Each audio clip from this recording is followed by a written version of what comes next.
Here we are, exploring the Illuminati Occult Part 40.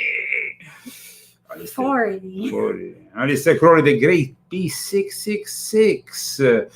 Today we're gonna be talking about the beast. I'm so excited. So you're not that excited. We already talked about the OTO, so I will reference also to that episode, which is important for people who. Then we also did a great episode on sexual magic, which is also going to be important for those who watch today's broadcast. So, I mean, we're Christians that are against the cult, and we are trying to just, inform people about different things. So that's why we're here. Sometimes people wonder if we're for the occult or against it. I thought maybe it would be obvious that we're Christians, but it's pretty obvious. But we're just knowledgeable on the occult. I guess so. Especially due to my past experiences. As you know, Leo Zagami has worked for years behind the scenes in the New World Order with various secret societies, and I basically rely on my own experience. In any case, welcome to the Leo Zagami Show. And who are the sponsors, Christy? Because we have a lot of sponsors today. Well, a few. Yes, we do. Thank you very much, everybody.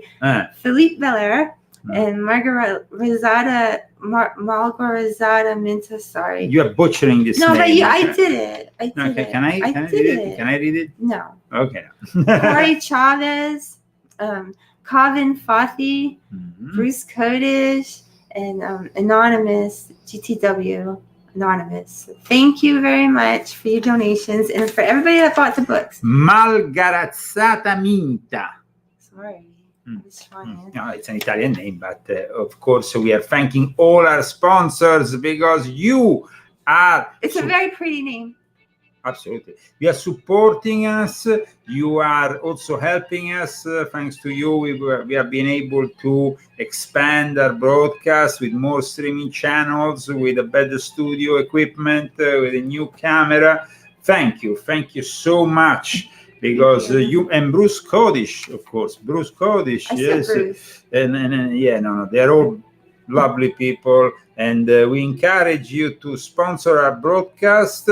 We will be also bringing you in the coming year a new format. It will no longer be exploring the Illuminati occult once a week, but it's going to be instead the Leo Zagami Show news 2 times a week with current events.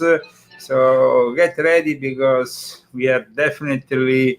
It's the most important year coming up. So. Yeah, 2024 Chronicles of the End Times here from Palm Springs, California with Leo and Christy Zagami.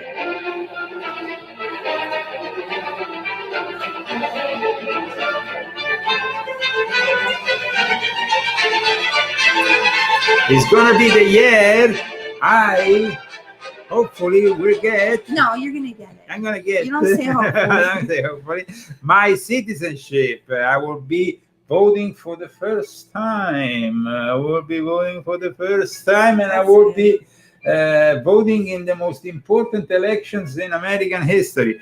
Today we talk, though, of a guy who has influenced very much present culture and the present state of things. His name is, of course, Aleister Crowley. So let's move on and introduce this figure, which is connected to that radical left postmodern ideology known as woke, which I have denounced, as you know, very much in my work.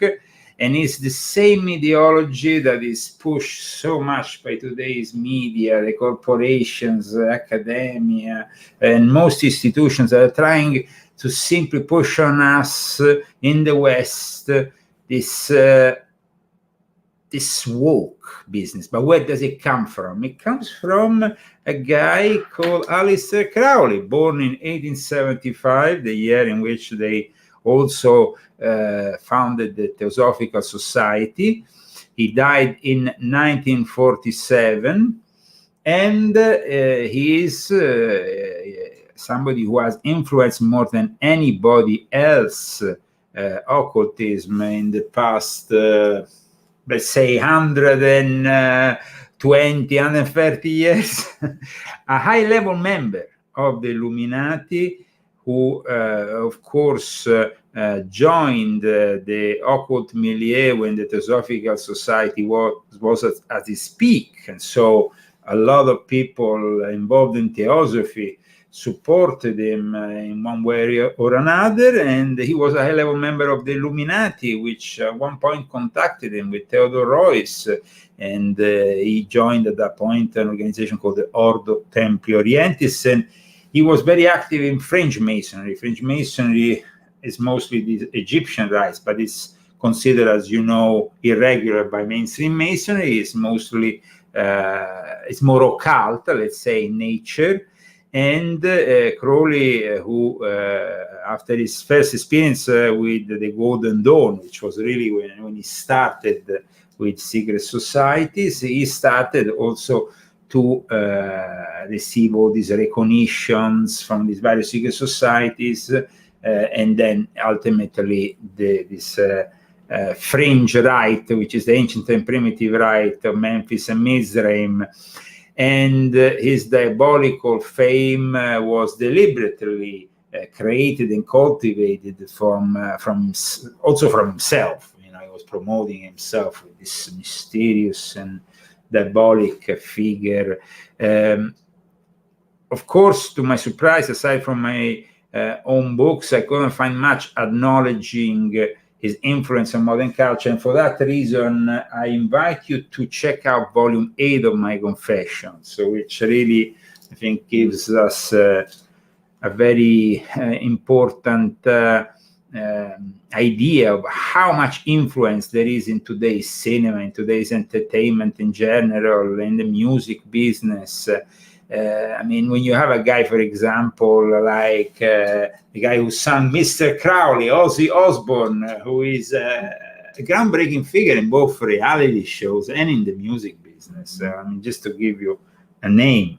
Now, Crowley's role is crucial in today's spirit of the Antichrist, and that is to be understood, which pervades our society and the rise of the woke ideology. The phrase spirit of the Antichrist is found in John 4:2-3. This is how you can recognize the Spirit of God, says this passage of the New Testament. Every spirit that acknowledges that Jesus Christ has come in the flesh is from God, but every spirit that does not acknowledge Jesus is not from God. This is the spirit of the Antichrist, which you have heard is coming and is already in the world. And definitely the spirit of the Antichrist fuels, of course, the world today, the world that in some way John himself envisioned, as well as the other disciples of Jesus, and of course also prophets in the Old Testament. Many false teachings, mystery religion, spiritual experiences, and variations of Christianity were emerging at the time, of course, of Jesus, but just like they are now. And already back then there were Gnostic heresies, both in early Christianity and also in Judaism. In fact, like we said in the past, there was also Rabbi Marvin Atterman who denounced the fact that this Gnostic heresy some way corrupted also Judaism. And I have wrote extensively about the subject of Gnosticism, Freemasonry, Aleister Crowley, John Yarker, who then became very important figure in Crowley's life. He actually gave him also a new 33rd degree patent after his first patent was obtained in a dubious way in Mexico by somebody who though was not recognized internationally, so he wanted another 33rd degree patent. But who was really Aleister Crowley? It's very important to understand also his influence in today's world. That's why Jesus warned us false Christ and false prophets like Crowley will come and will attempt to deceive even God's elect. Remember this. And we know there is a reference to these false prophets in Matthew 24, 23, 27, in Peter 3:3, Jude 17:18. The best way to guard yourself against falsehood and false teachers like Aleister Crowley is to know the truth, remember. To spot a counterfeit, study the real thing. Any believer who correctly handles the word truth, this is said in Timothy 2:15, and who studies the Bible can identify false doctrines and perverse teachings like the ones promoted by the B666, as he used to call himself, and like his family called himself, called Crowley. His mother.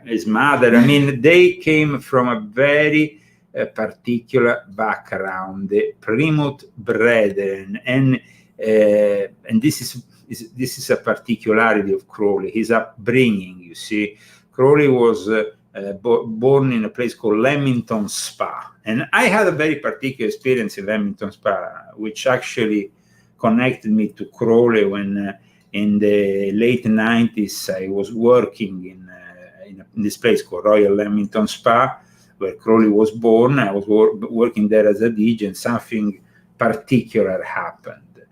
Crowley, another similarity between my life and Crowley's life is the fact that Crowley's family was very rich thanks to a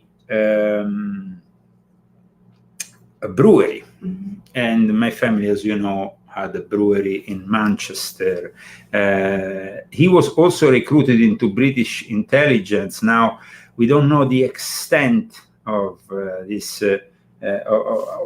but there is a lot of speculations. The main people who talked about it have been both Richard B. Spence and also Tobias Churton, who is a famous author who used to be in my lodge back in England, the Kirby Lodge 2818.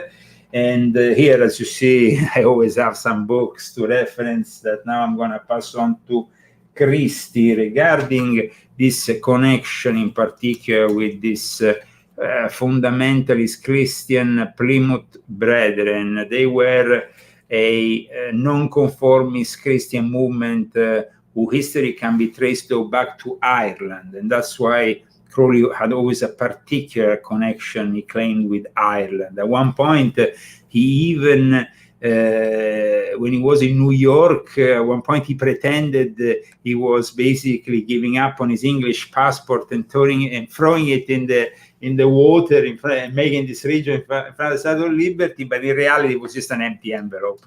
It was just the usual Crowley being Crowley.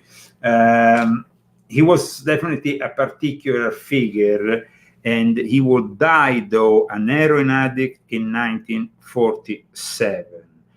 So somebody who a lot of people see as almost their prophet, but this guy was rebelling from his upbringing, of course.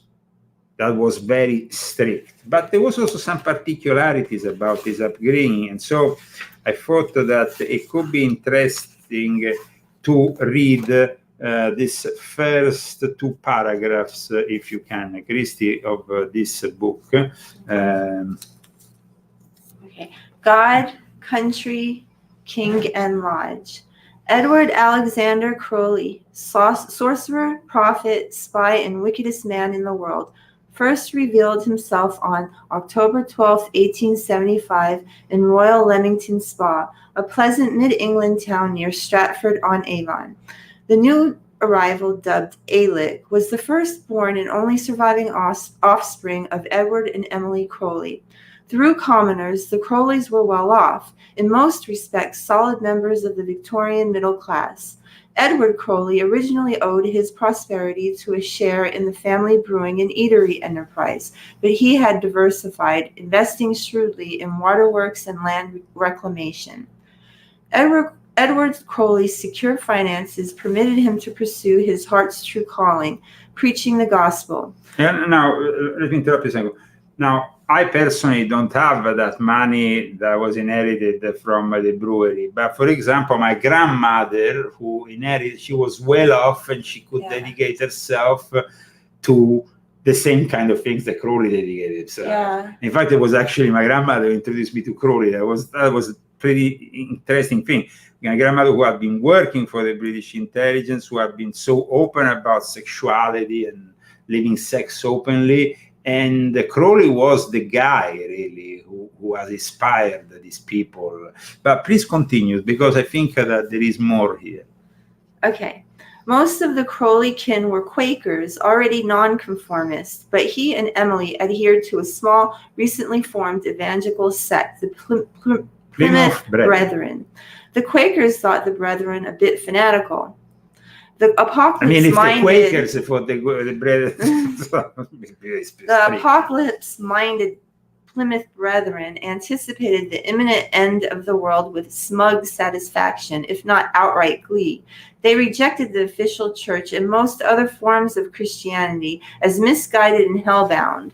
The exclusive Brethren, the subsect to which the Crowleys belonged, eschewed the communion and most other contact with persons outside their narrow community. By today's standards, the sect bore certain characteristics of a cult.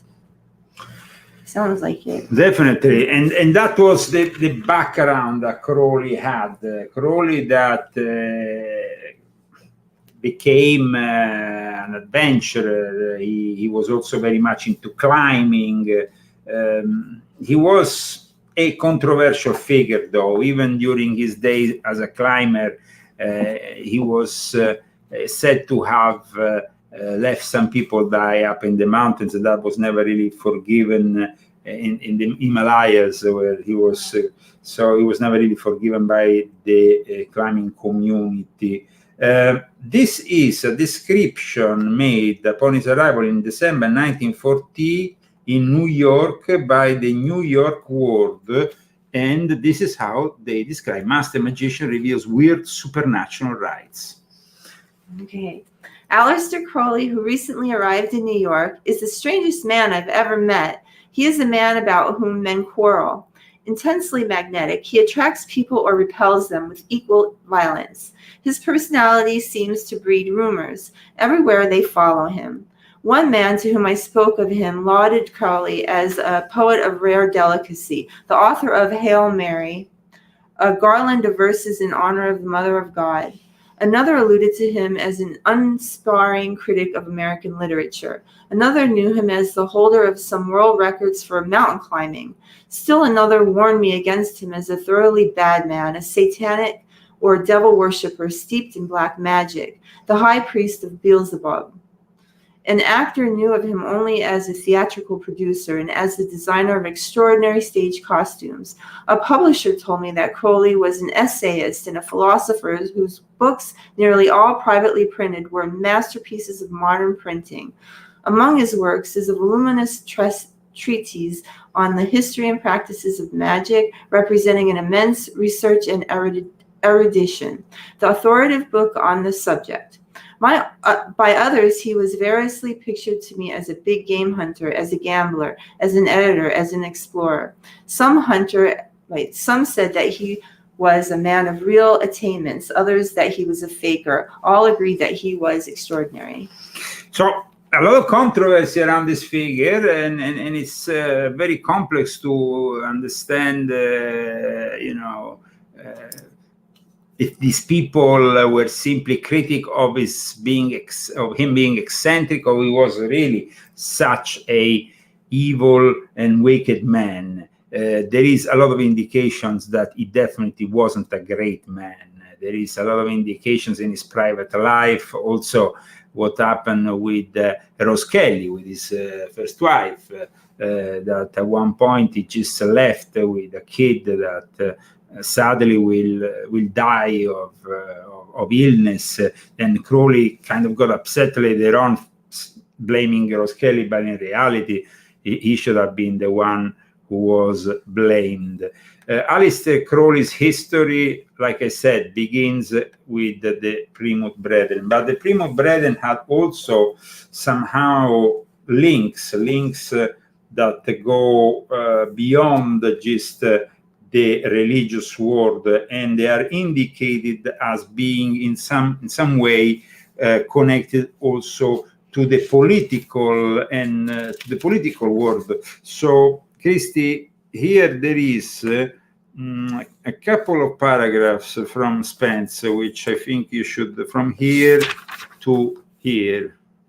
Okay. And to here. Okay. Well, This that's could be. Well, okay. I'll read it. I'll maybe. read it. Okay. I think From it's, here. yes. From there.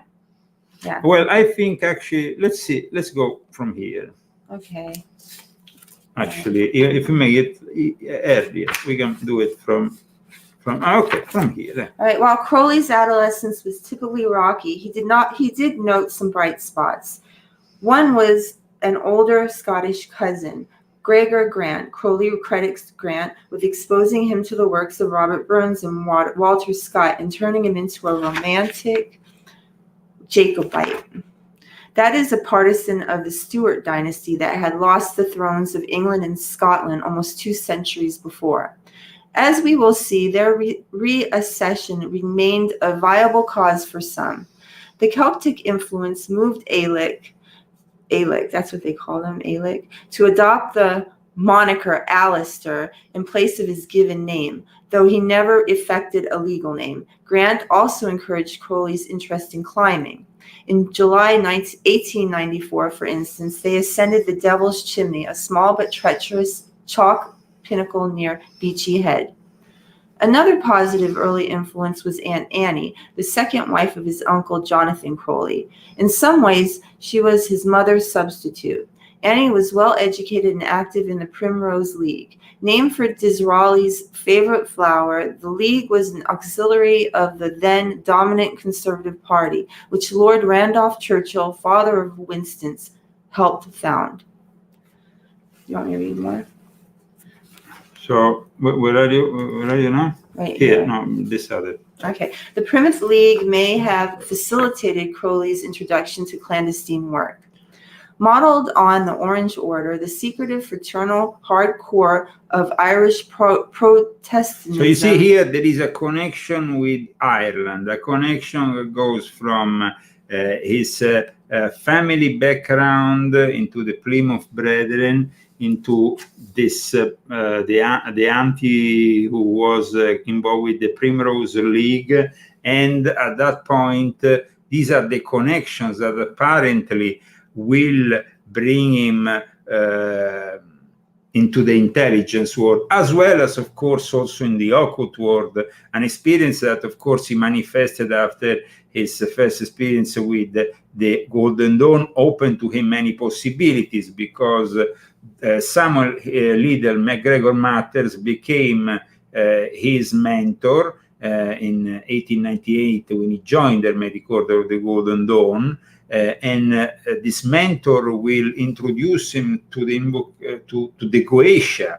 In fact, as you know, in 1902, we discussed this in the past, he published a very important grimoire that the Legameton, which basically is like the Lesser Key of Solomon, which he recited in the Great Pyramid with Rose Kelly, and then eventually that will manifest the entity which will be channeled through Rose Kelly and will transmit him in 1904, in April 1904, the Book of the Law. Rose Edith Kelly and the honeymoon in Cairo became very important in his, because the supernatural entity that connect with him, Ivas, was in reality Lucifer, and the Book of the Law then became the book that he wanted, by extension, to become his holy book for the Illuminati.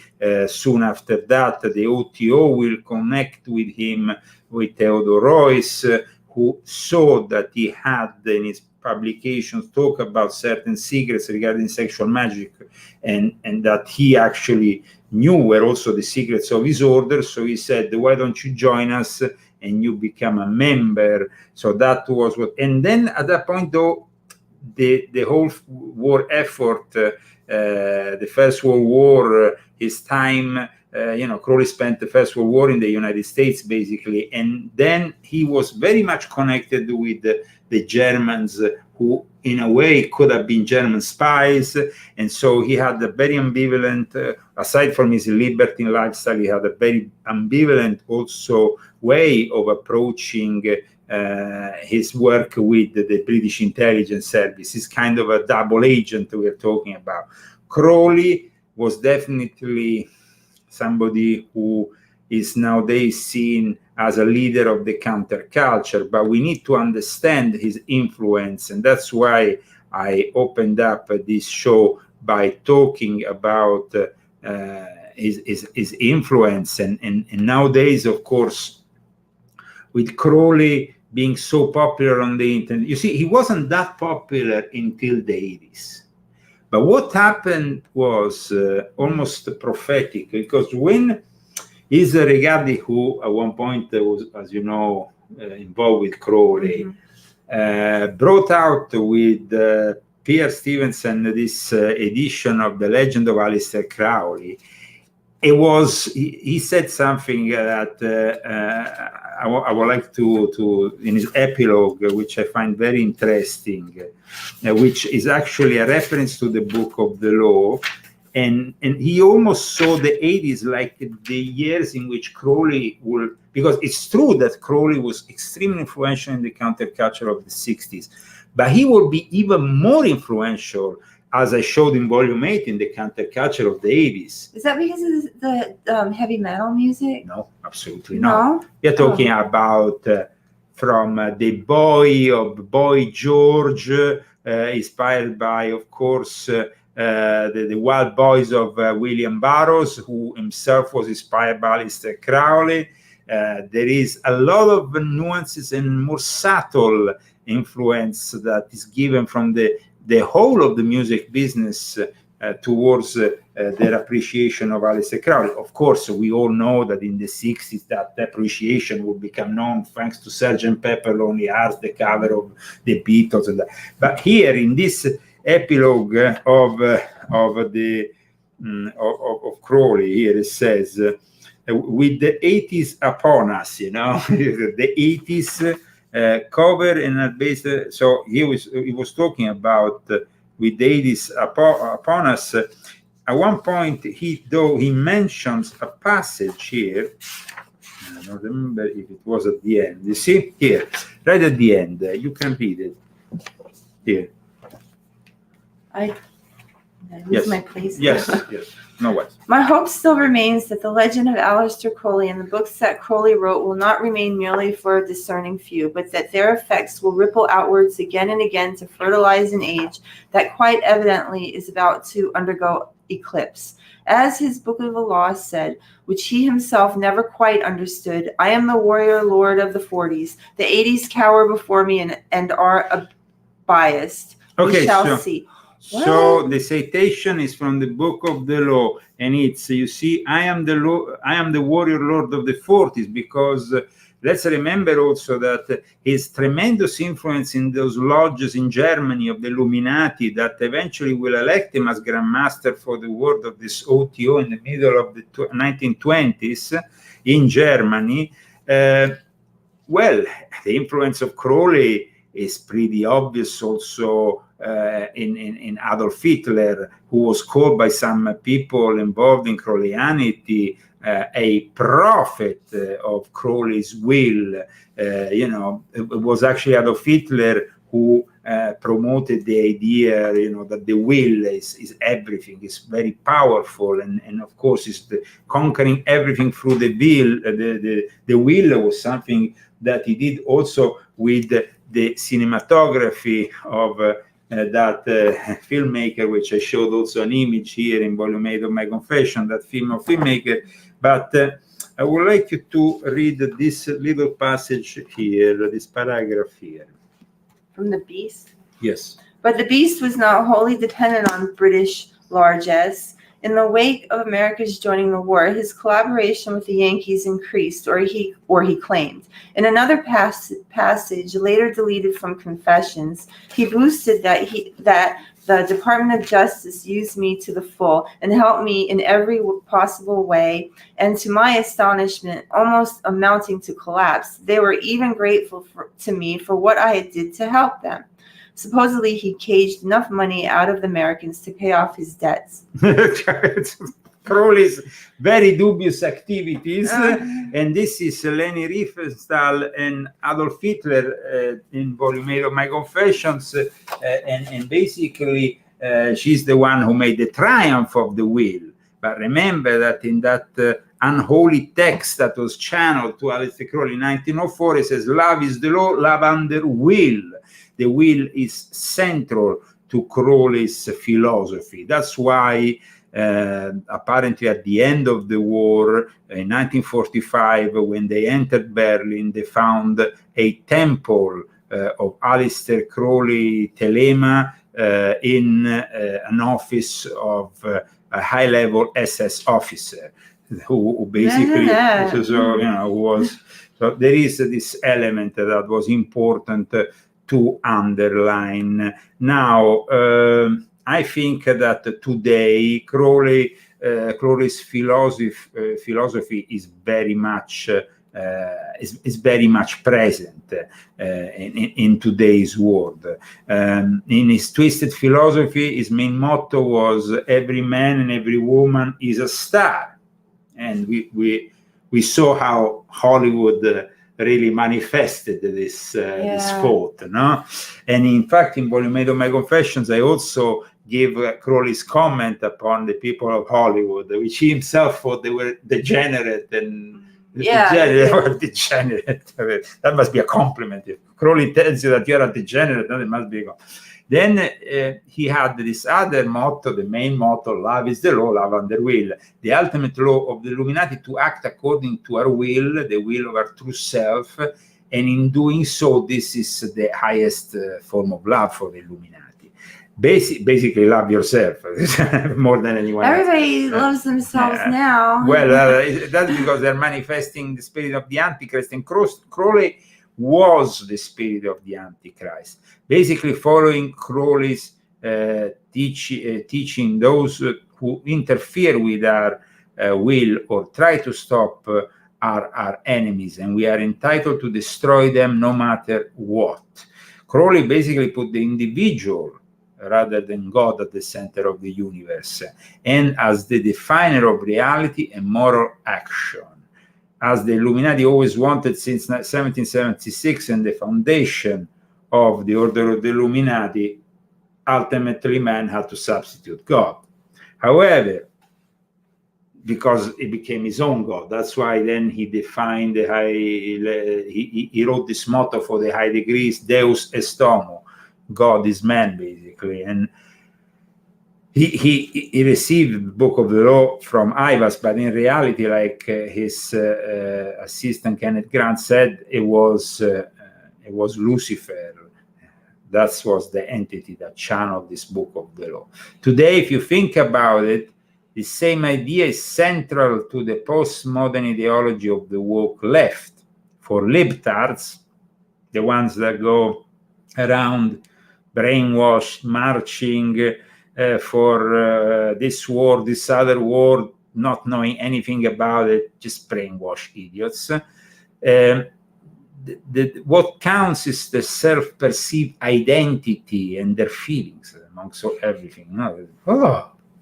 That is what defines the reality.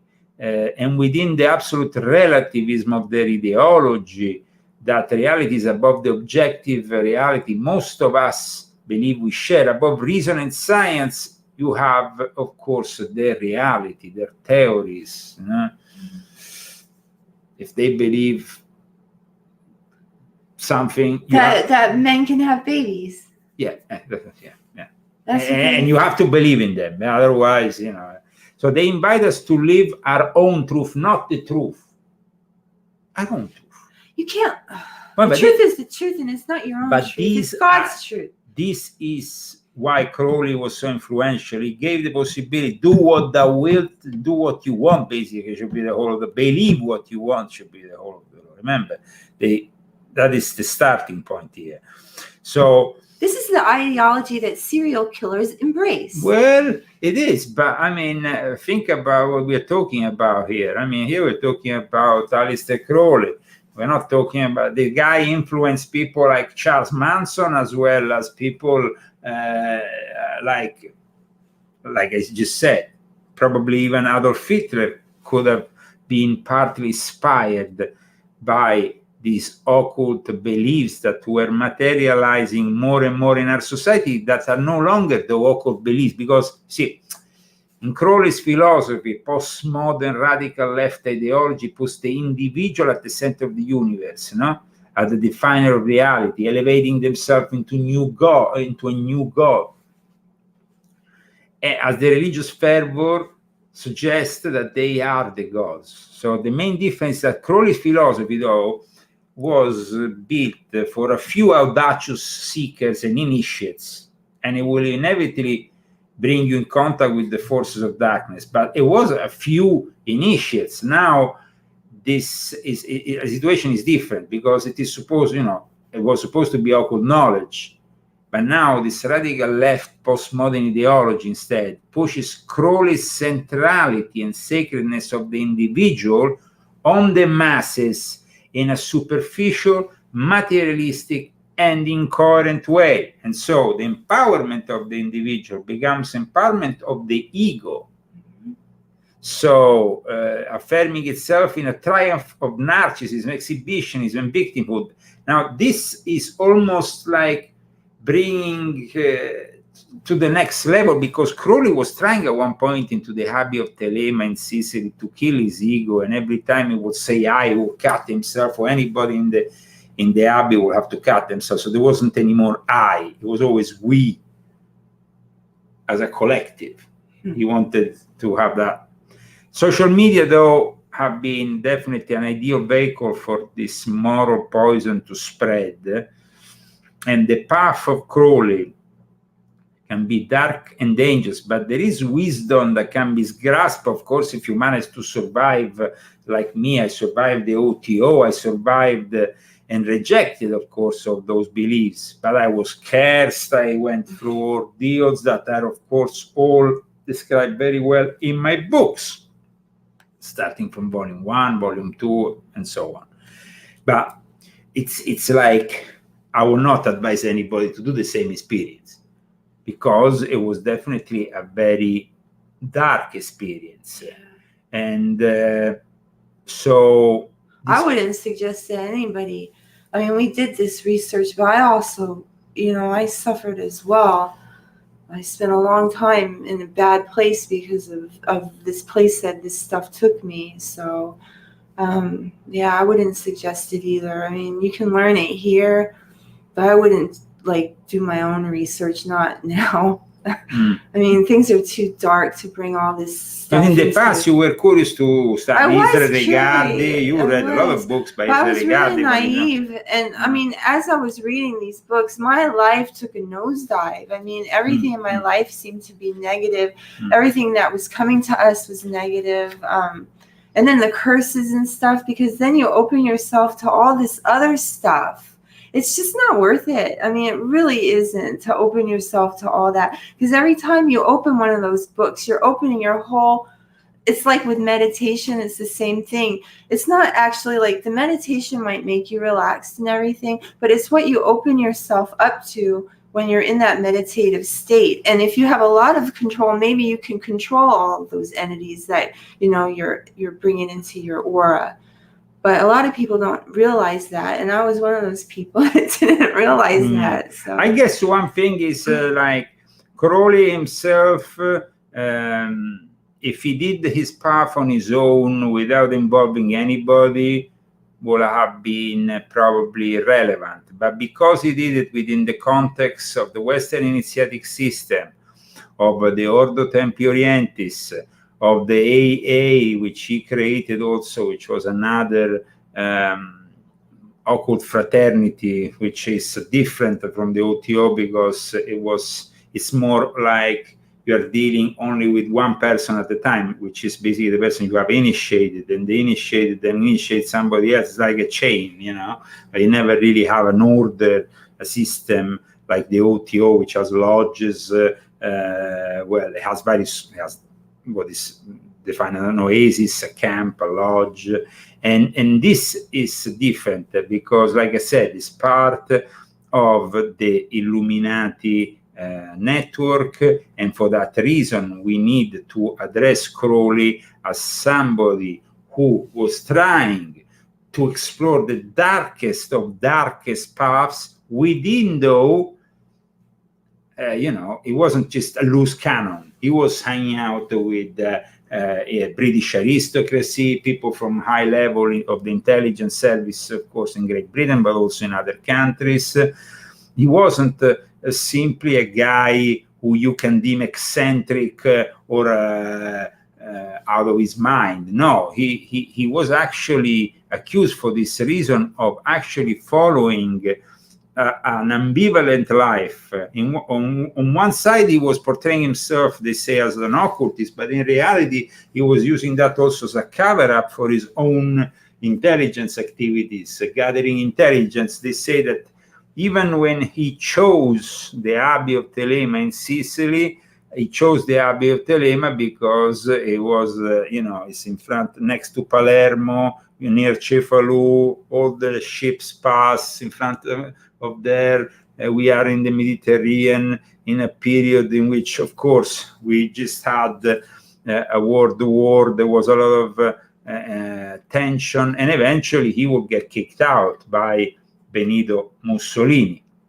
So the other important aspect of Crowley's work was when he went eventually and evoked the demon Choronzon in Algeria. He went down there with Victor Neuburg, and he did this ritual that eventually opened literally the gates of hell to let this demon in.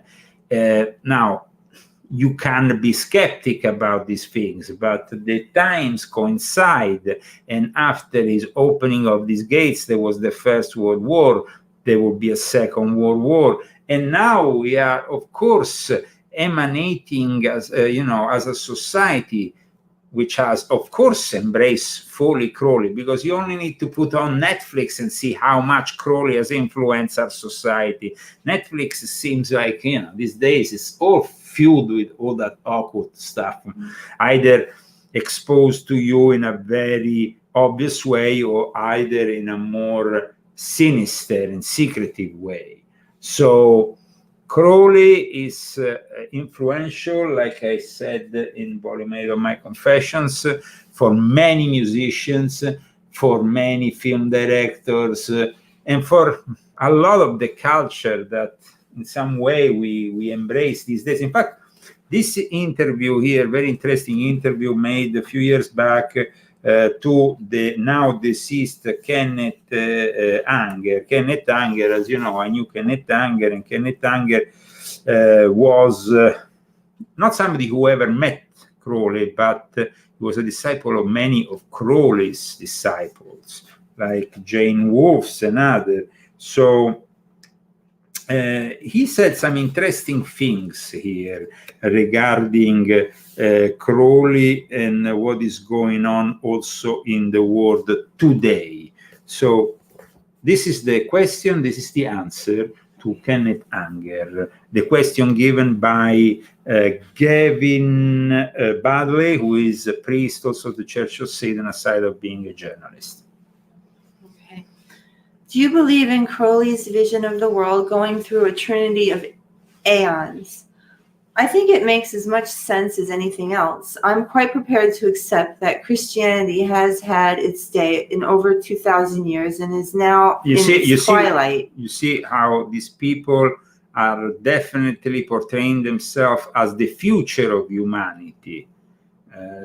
When we say Crowley was a prophet of doom and destruction, because in a way he really was pushing this negative energy that will emanate in world wars and all the rest. But at the same time, he was saying, do what thou wilt. And some people might figure, oh, wow, we can do whatever we want. But that's not really the case. So please move on with this great, I guess, interview made to Kenneth Anger. I think it was made in the 90s in London, and by Gavin, and this is a very interesting interview.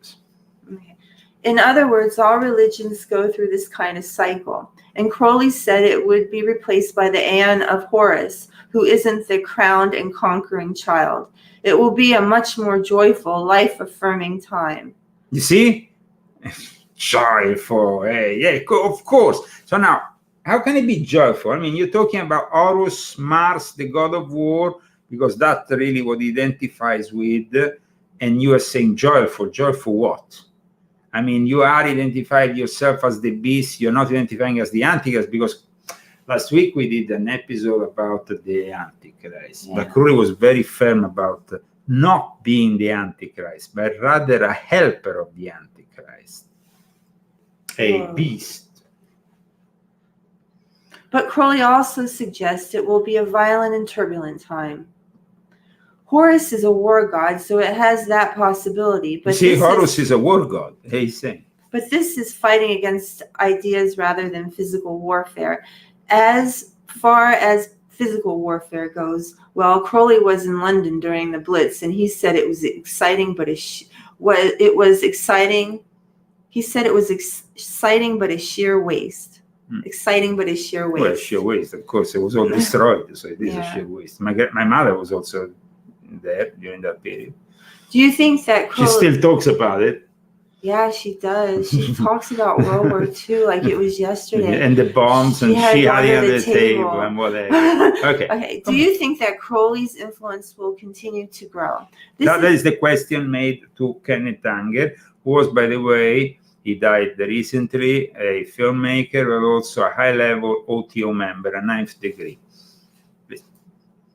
This is only the second exhibition of his artwork. The first was in 1931 in Berlin. I'm sure he'd find some significance in the fact that his influence is manifested by having his art publicly displayed. He thought that every time he published a book, it was a manifestation. He is not only growing in stature, the stature was always there, it just had to be found. His followers now number in the thousands. They're rather low-key. They're not like the Scientologists that make a lot of noise, or other groups that come and go like the Transcendental Meditators or whatever.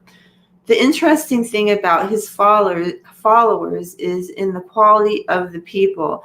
These people who are in their own right scholars, philosophers, artists, scientists, high IQ people. They're not just a bunch of hanger-on hippies who want an excuse to have an orgy. Crowley had no objections to orgies in certain circumstances, but the whole point was not to make an excuse of that kind of indulgence. There is a serious end to it, and the expression of sexuality should be very carefully considered.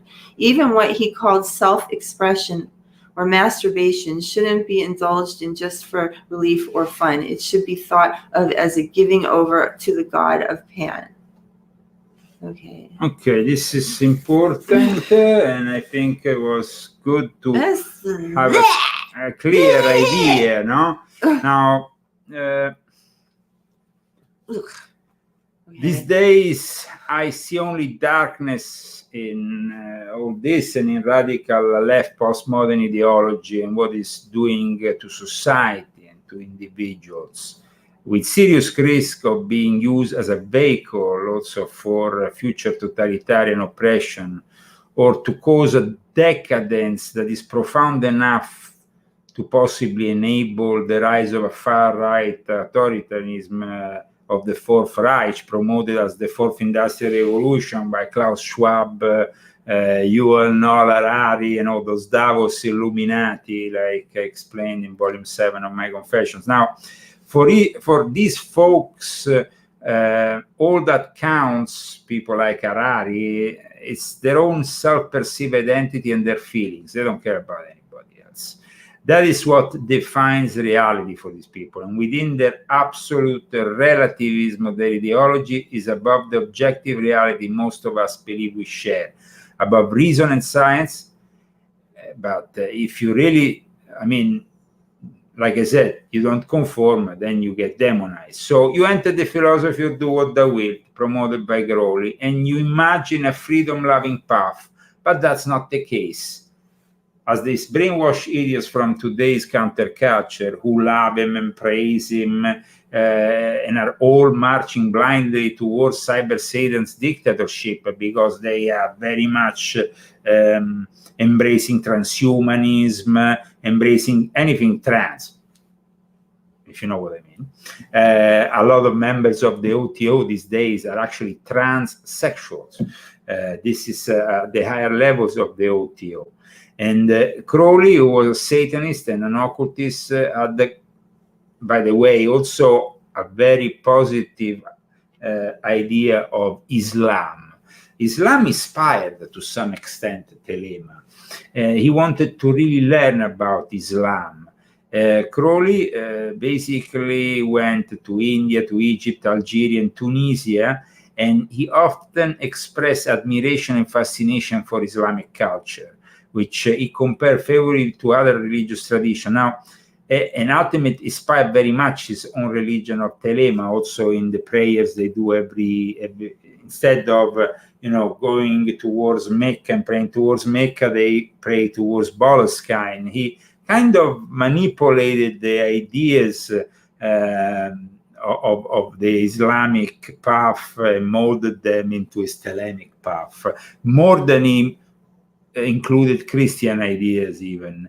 Yes, of course, he has the Ecclesia Gnostica Cattolica, which is also a mishmash of various things, but there is definitely a Islamic element in all this. Crowley was a guy who also wrote poetry. He also read poetry, and I wanted to make you listen to Crowley's voice. It's not the most pleasant voice, I guess. It is a typical English voice of his time. And I think that maybe we can just have a listen to it and, of course, take it for what it is. If not, close your ears. I close my ears. Okay, here it is. The pentagram, dedicated to Henry Foreman. In the years of the primal course, in the dawn of terrestrial birth, man mastered the mammoth and horse, and man was the lord of the earth. He made him an hollow skin from the heart of an holy tree. He compassed the earth therein, and man was the lord of the sea. He controlled the vigor of steam. He harnessed the lightning for hire. He drove the celestial team, and man was the lord of the fire. Deep-mouthed from their throne. So you can hear it's pretty,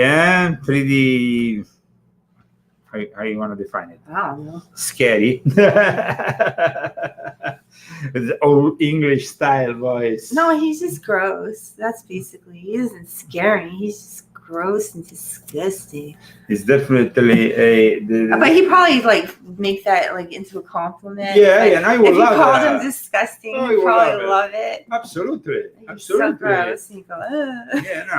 I mean, it was definitely somebody who didn't go unnoticed. It definitely somebody who was creepy, and somebody who had also, though, a lot of knowledge of magic. Let's not forget knowledge of magic, knowledge of rituals, knowledge of the occult.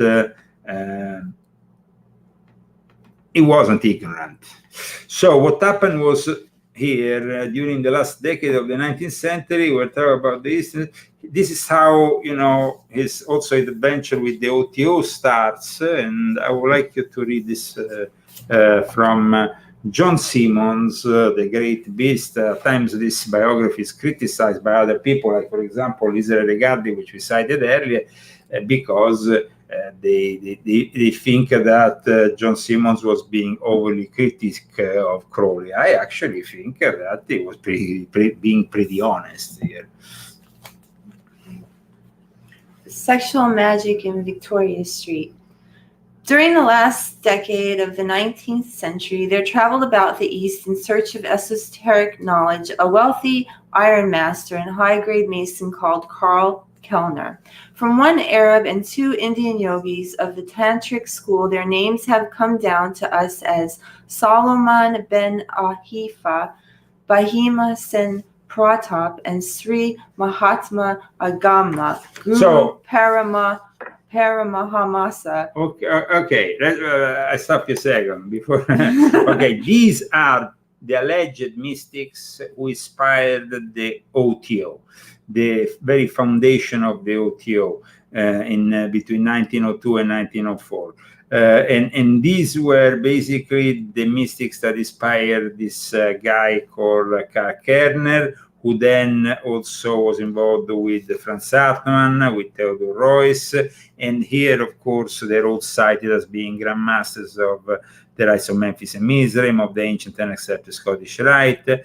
And basically says here, on his return to Germany, Brother Kellner expounded the mysteries of yoga and the philosophy of the... Actually, it was on his return to Austria, but because both Theodor Reuss was from Germany, Kellner was from Austria, but they were all working together. The Austrians and the Germans were working together in that theosophical milieu that also included Franz Hartmann. Theosophy was definitely very important for the spread of Crowley's ideas, but theosophy was also very important for the spread of those ideas that led eventually to Nazism, to the very foundations of Nazism. So we can say that theosophy was really seemingly an innocent, study group where you want to merge the East and the West, and Madame Blavatsky with all her channeling of these ancient, these ascended masters and all that BS. But the thing is that the problem is that then the devil, saw this was a playground that was ideal and suitable for him.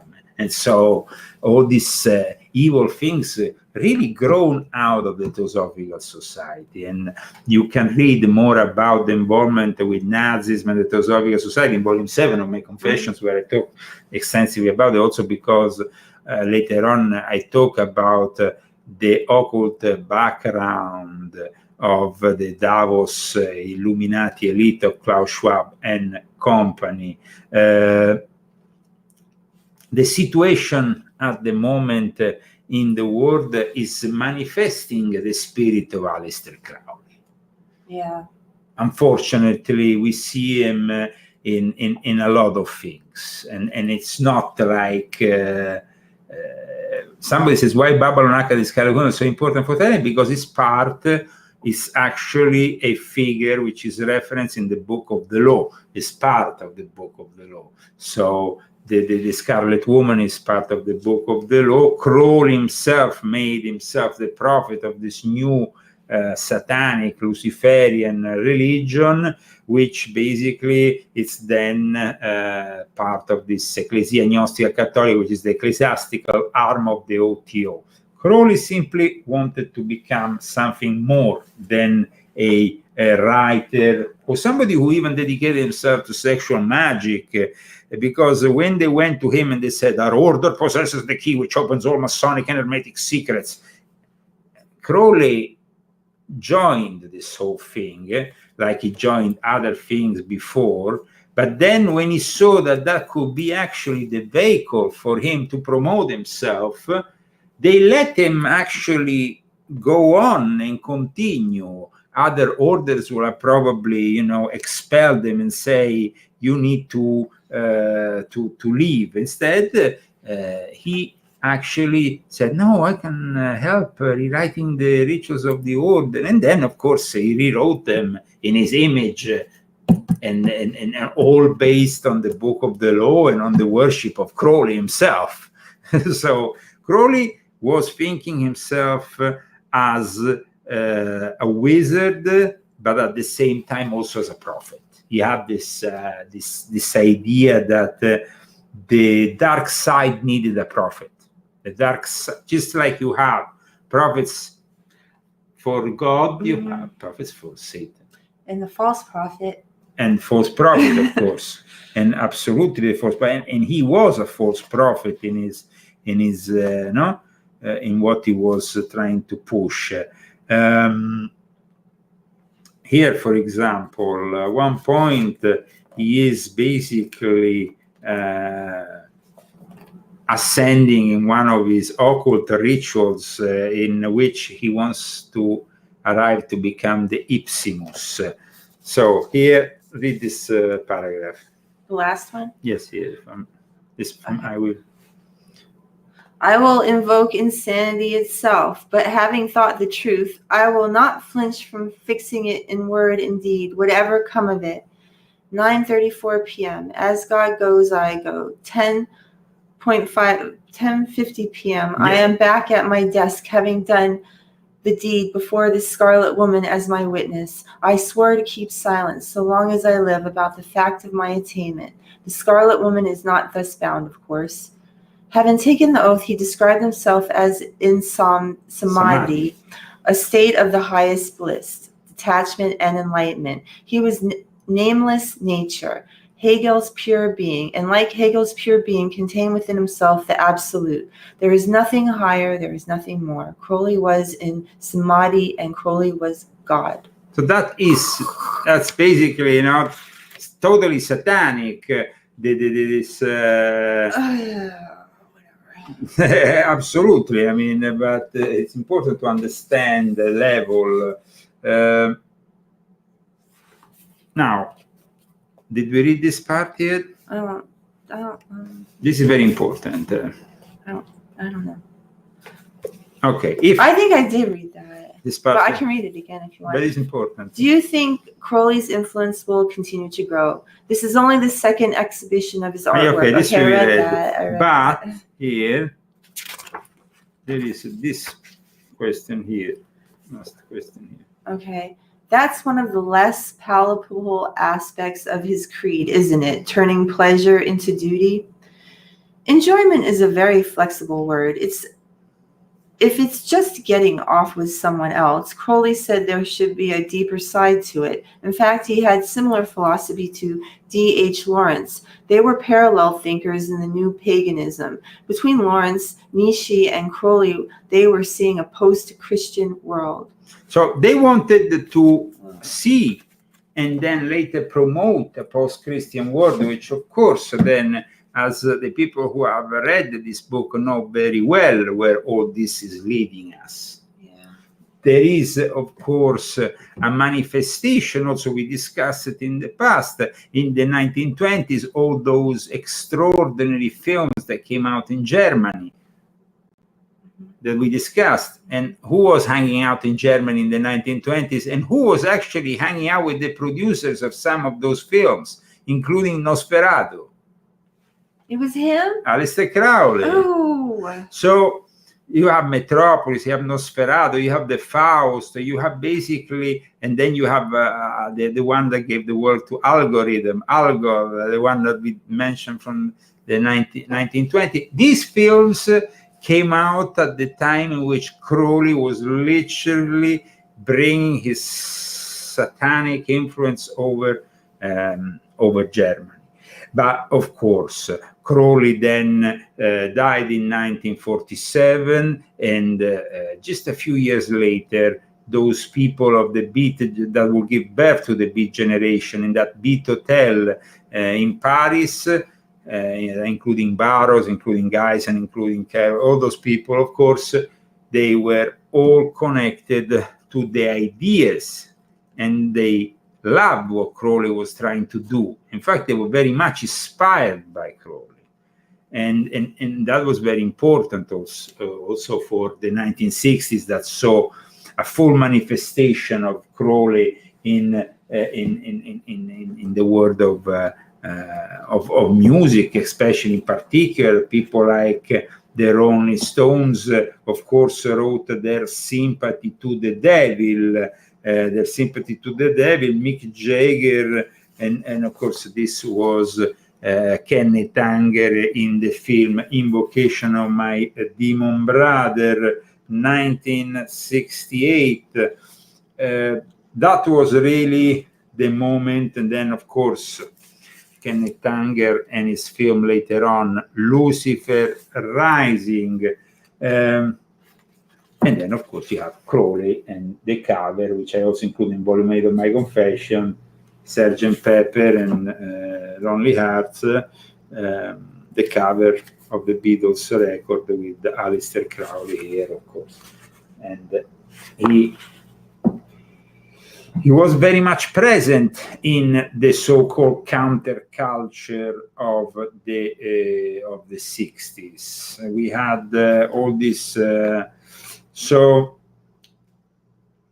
it was like this British pop invasion, though, was hiding a more occult element lurking in the background. Yeah. So we all thought, you know, oh, the Beatles, all that is all very innocent, all very nice and fine and dandy, but in reality there was something that it wasn't so. Like, for example, when it comes down to the actual composition of Sympathy for the Devil, originally entitled The Devil Is My Name, another title change was demanded by the increasingly uncomfortable record label because they got, so that was the original title of Sympathy for the Devil. But we can you read this?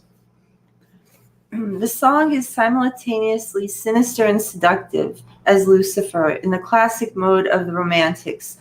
Comes across as a perfect gent. The lyrics twist across a background of primal drummings interwoven with its somber guitar sound. Marian Faithfull claims was suggested by a Santerian wedding she attended with Jagger. Santeria. Santeria is a Cuban occultic religion similar to Haitian voodoo, and the enraged celebrants chased Jagger and Faithfull away. Inspirations for the lyrics came from Mikhail Bulgakov's Black comic. Sorry, it was BB was snoring.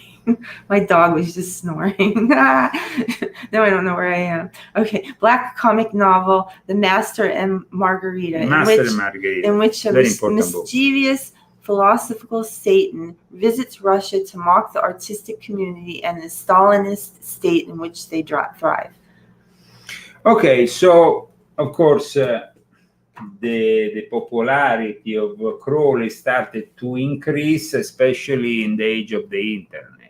I mean, like we saw from the actual testimony of Isdor Regardi just ahead of the 80s, he wasn't really that sure that Crowley would fully manifest, but from the 80s onwards, Crowley manifested, and with the arrival of the internet in the 90s, Aleister Crowley exploded, and so it wasn't any longer a secretive. Please. I just have a question about Aleister Crowley and Anton LaVey.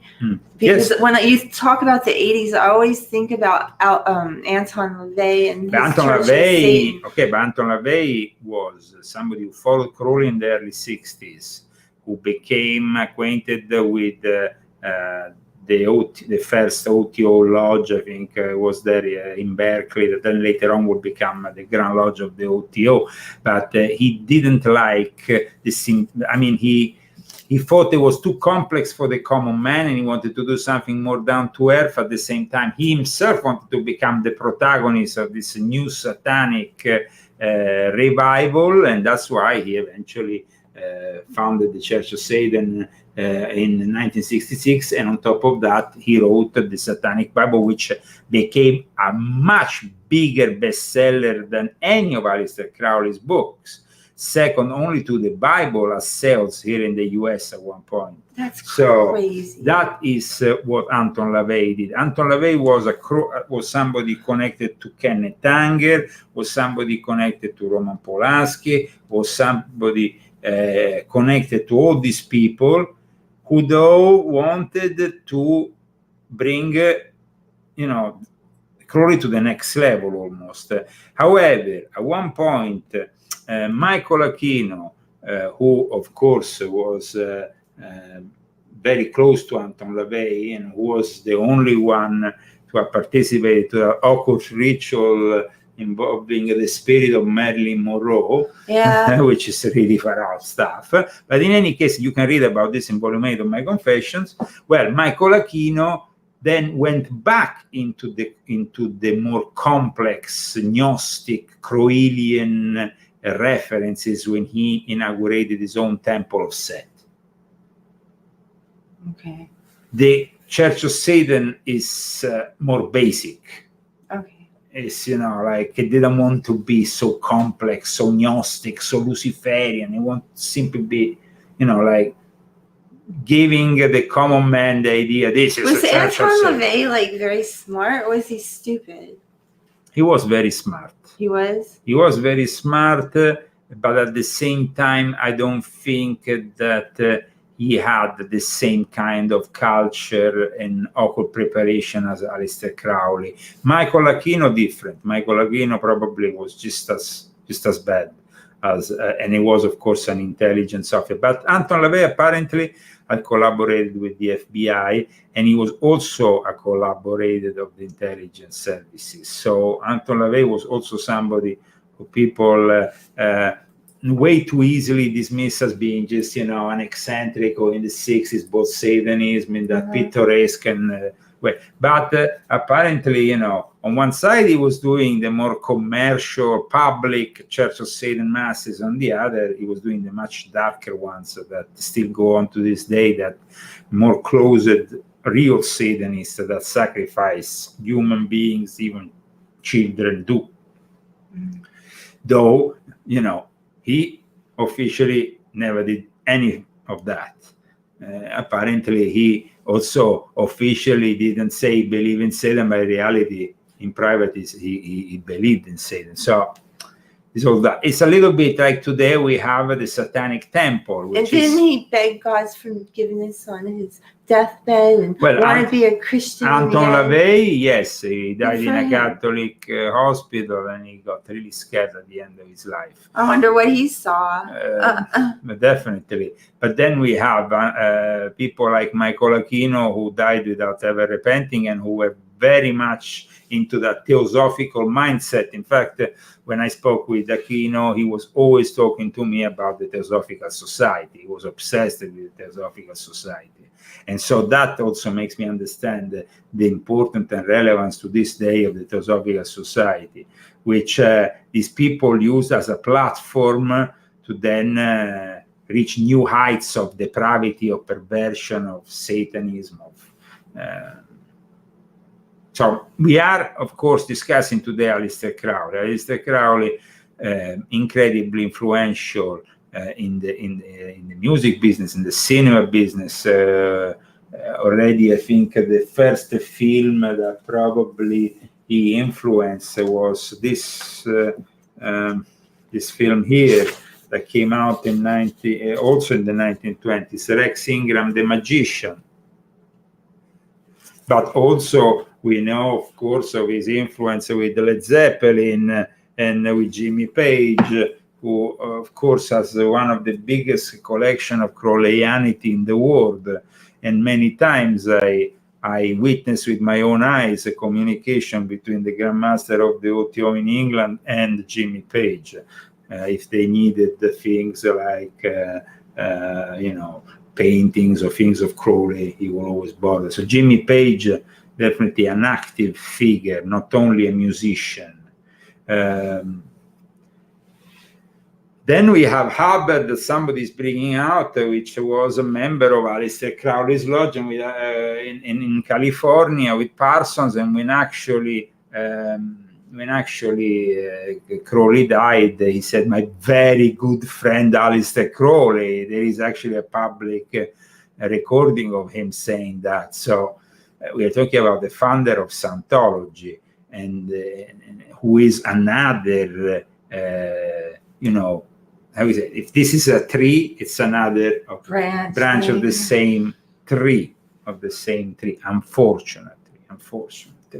But the evil, of course, of Aleister Crowley can be found, like I said, in the woke ideology, in the way that today's civilization's values are so twisted and perverse, because when you have this so much influence in the counterculture. Crowley had a lot of influence in the counterculture of the last decades. There is a lot of people in the universities who, aside from following the leftist, libtard, Marxist ideology, also mix elements of Crowleyanity in all this. So you see I was thinking a lot of those modern stars you put in volume 8, like Taylor Swift, and like, you know, all those modern then you that have are like, you have Jay-Z who even went publicly out showing the motto of "Do What Thou Wilt" on one of his sportswear, and then you have other artists who have been rather open. But let's not forget also Timothy Leary, who said he was just following up on Crowley's work. Timothy Leary, who of course spread the gospel of LSD to the masses, and who said, you know, you have to tune in, you have to drop out, you have to basically tune in, drop out. That's it. And then you have, of course, Robert Anton Wilson, who was a member of the Ordo Templi Orientis, aside from being an admirer of Aleister Crowley. Timothy Leary said literally he was just following up on his work. Robert Anton Wilson was actually involved in the OTO himself. So the Jet Propulsion Lab NASA precursor Jack Parsons is quite interesting also, because lately I was just walking out of a conference and a guy from the Jet Propulsion Lab came towards me and said, "I'm a fan of yours. I read The Invisible Master." And I was like, huh? You know, I mean, I actually talk about the Jet Propulsion Lab in that book. And I'm like, "Why, you're a fan of?" So he gave me his card, and he was actually somebody who actually works there. It wasn't a joke, guys. So that's super cool. That's super cool. He told me, I was like, oh wow. Well, yeah, I mean, and I show the card. No, it was a Jet Propulsion. I was like, whoop. That's cool. So Crowley himself was creating all these groups that would then later on manifest, even his own influence with Aldous Huxley, who initiated also to the use of certain drugs, of only Crowley used to use all this amount of drugs and know all the various substances and in a very detailed way. He was using everything.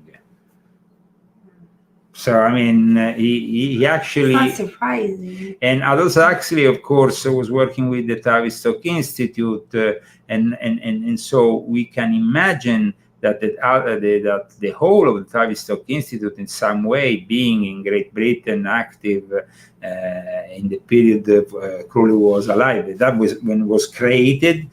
Were knowledgeable about his own experiments. In fact, one of the things that was said about the Abbey of Thelema was that it was also possibly an experiment that was granted by the intelligence services to Crowley, so he could experiment and report after the results of all, because there were immense quantity of drugs that were brought to Cefalù in that abbey and that people were taking. And that was the period in which Crowley then wrote Memoirs of a Drug Friend, and that was also the period in which Raoul Loveday dies, and that was the beginning of his problems, because he will be sued by the wife when he goes back to England, and eventually he will lose all his money, all his all his property, all his estate. Yeah.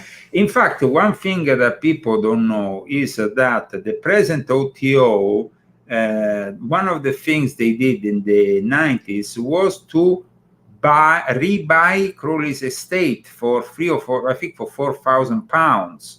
They were capable of getting hold of all of Crowley's estate. Nobody was thinking about doing that in that period, but because they had already won a court case here in America as the genuine OTO, they still needed to have control over his writings, and so they decided to buy the actual bankruptcy. That was something that happened. With the Raoul Loveday, what happened, that was, of course, because Crowley apparently was, they were doing a ritual and they got this guy to drink the blood of a black cat. And that black cat, so... Cat scratch fever. Okay, read this. That's when you get a scratch, though. Read this little passage here. Okay. After the war. After the war, the question might well be asked, why did James Douglas and the Sunday Express and Bottomley's successors on John Bull select Crowley as an object of their unrestrained and undescribably slanderous vituperation? The campaign against him was of a severity unexampled in the history of English journalism, in that a private individual was its butt. During the War of the Kaiser and immediately after the war, Lenin and Trotsky were reviled and execrated in terms of opprobrious hyperbole, exceeding the limits of sane imagination. But these were public individuals, personifications of Hunnishness and Bolshevism, and the propaganda attacks upon them were part of a calculated policy. They were symbols, not persons. But Aleister Crowley was attacked as a person and not as the personification of an idea or policy. The technique of propaganda perfected against Hunnishness and Bolshevism was now employed holus bolus and to discredit an Englishman of letters. Now they that say was a lot of English. They say they wanted to discredit him, but in reality, I mean, now we see it now as actually having some sense. I mean, they discredit him. The guy had definitely done things that were out of this world, contrary to the morale, contrary to the common sense. At that time, also black magic was still. Let's remember, there was still a law forbidding certain practices in England. However, going back to that Raoul Loveday, here there is basically what happened. Okay, the gods claim a victim.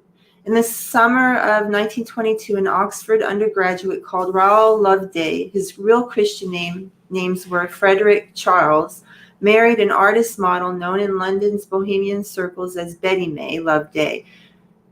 Betty May. Loveday was her third husband.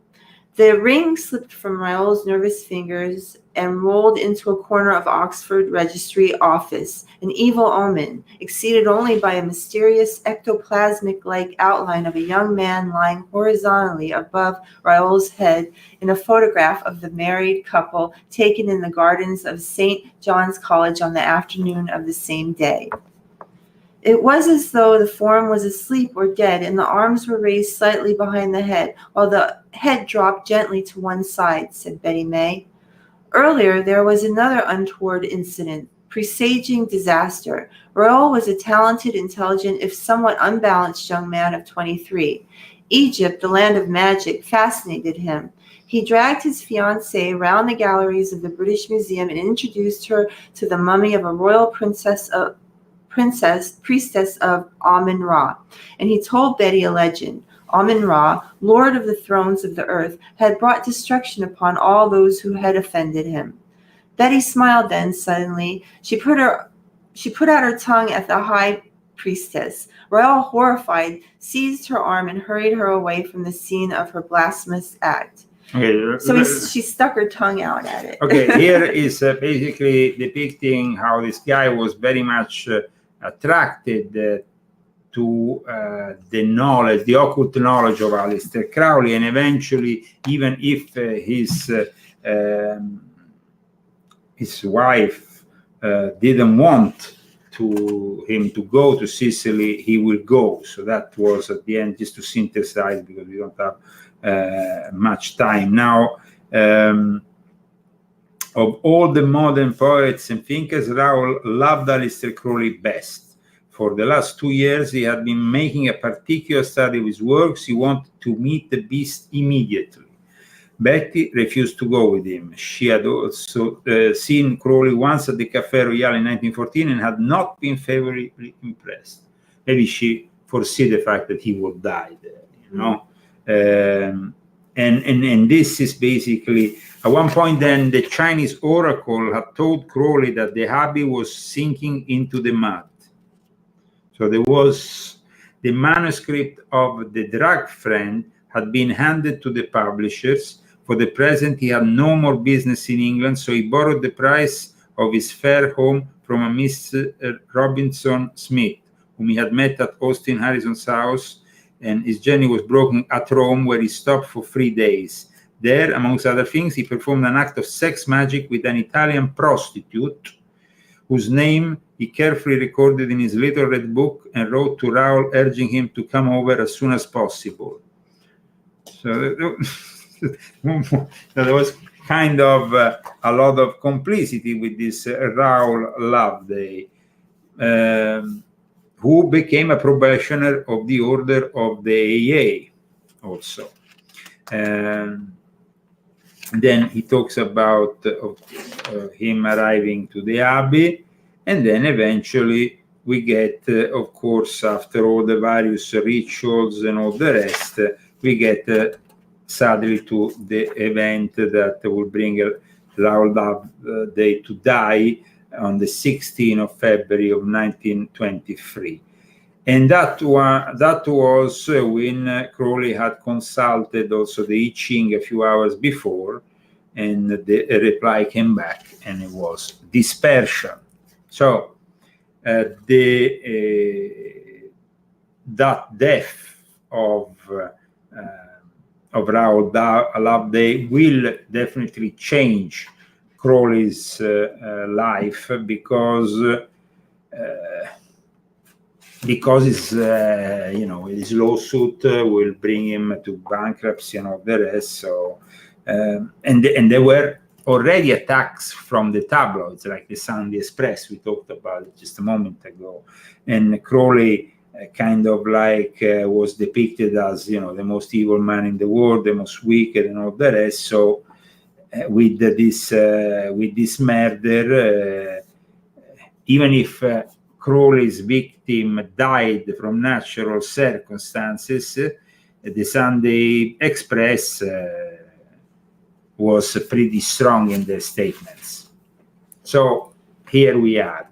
We have basically depicted the life of somebody who his late wife, who brought him to the last moments of his life, said that when he died, something happened in the room. The windows opened, and suddenly this big wind came into the room, and she said it was almost like the gods greeting him. He was definitely somebody different, somebody who pursued a life of sin, of depravity, but we have to also understand that his work was not done simply to please himself, but to please his master, who of course was Satan. And this was Crowley. This was Crowley, and I will never encourage anybody to read or study him. I know there is a lot of people that for curiosity will probably do that, but remember that all the work of Crowley is cursed. It's like what happened with the Peaches Gandalf. Even your friend, your photographer friend, went there, and after he left. Yes, my cameraman Luca had visited the Abbey of Thelema and immediately had problems after leaving that cursed place. And there is many other events. There's another guy, he was going to buy it, and now he's disappeared. No, well, I mean, he did, at one point he gave up on buying it when his cousin died. I told them, don't do it, don't buy it. The month after, Marco Vidaloni, his cousin died. Yeah. And then at that point he understood that there is a curse here. It's a serious thing. So there is a lot of spooky elements that surround Aleister Crowley. These days, of course, we have made an episode talking about the OTO. They are infiltrating Freemasonry. They are trying to become more and more part of this global deception that is bringing us right in the arms of cyber Satan. And we hope that people realize the evil that hides behind Aleister Crowley. Of course, we also understand that the devil might have the best tunes because, of course, when you talk of Sympathy for the Devil, Staircase to Heaven, or all kinds of records that have been made, Sgt. Pepper Lonely Heart, that in some way have Crowley's element of inspiration, we're talking about great pieces of art. I like Olivia Newton-John's. I know, but in any case, we are, well, Olivia Newton-John, but then you talk... Don't say nothing. No, not Olivia Newton-John, nothing, but when it comes to John Travolta, there will be there could be a lot. I'm not talking about him. There could be a lot we could say about John Travolta, who's one of the first, actually his first film was the one where there was assisting Anton LaVey, and where John Travolta was in the middle of this satanic movie. I don't remember now the exact title, but it was from the middle of... He made a lot of good movies too, like Blowout. After. But that was the start of his career. However, thank you so much for tuning in, for exploring the Illuminati Occult Part 40.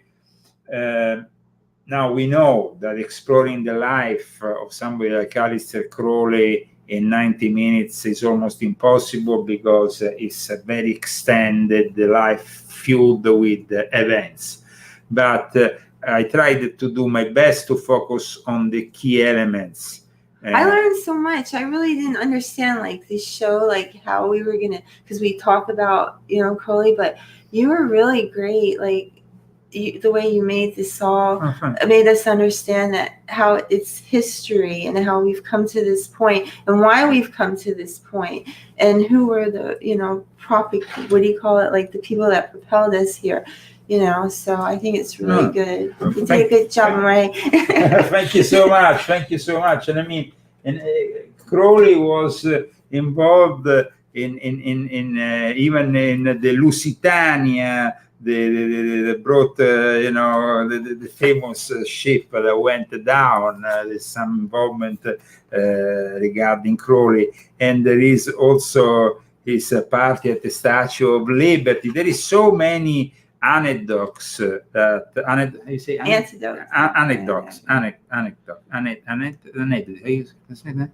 so many stories. Anecdotes. And also.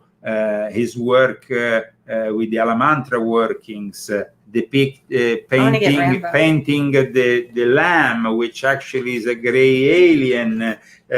Kenneth Grant, his disciple, that then later on follows up on that hint. There is so much really that one could of course go on and on and on. There is definitely a lot of confidential and secret documents that have come out lately that indicate that he was definitely a player in the intelligence scene. So, thank you so much. Purchase my latest book, Volume 9, if you want to help, of course, our show. We will also give you here on the screen the GoFundMe. And Christy, you should also thank once again our sponsors of today. Okay. Thank you very much to our sponsors. You guys are so good. Philippe Belair, thank you so much. Margarazada Minta, Corey Chavez, Kevin Nafathi, Bruce Kodish, and Anonymous. Thank you so much. Okay, if you want to help us, you can do it with the GoFundMe here on the screen. There is also a link on leozagami.com to Cash App, which is another modality we use. We are no longer on Foundry or on PayPal. They have banned us from PayPal, but I'm sure you can use GoFundMe just as easily, and actually it seems to accept PayPal if you want to use it. So in any case, with your support, we will try to manifest a new series from next year, and we will continue till the end of the year working on exploring the Illuminati occult, which is something that we have done like never before. We receive a lot of compliments from people who have never had this in-depth experience. So if you go, it's a safe way to do it. and a safe way to do it, you can go also on my channels on YouTube, and you can find all the past parts, because we started right at the beginning of this year, 2023. 23 is a special magical number for the Illuminati. That's why we wanted to dedicate the whole year to this Illuminati occult. Thank you so much. God bless you all. God bless you. And here we go with... Dance! Everybody dance!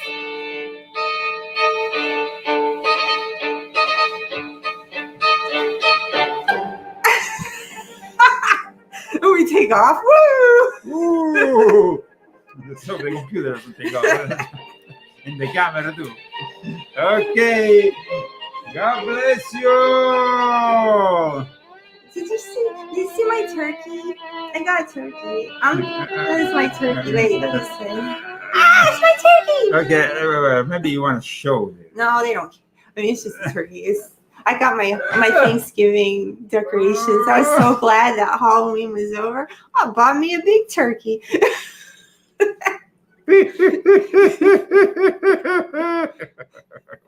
Stop that. It's a nice turkey. Hi, everyone.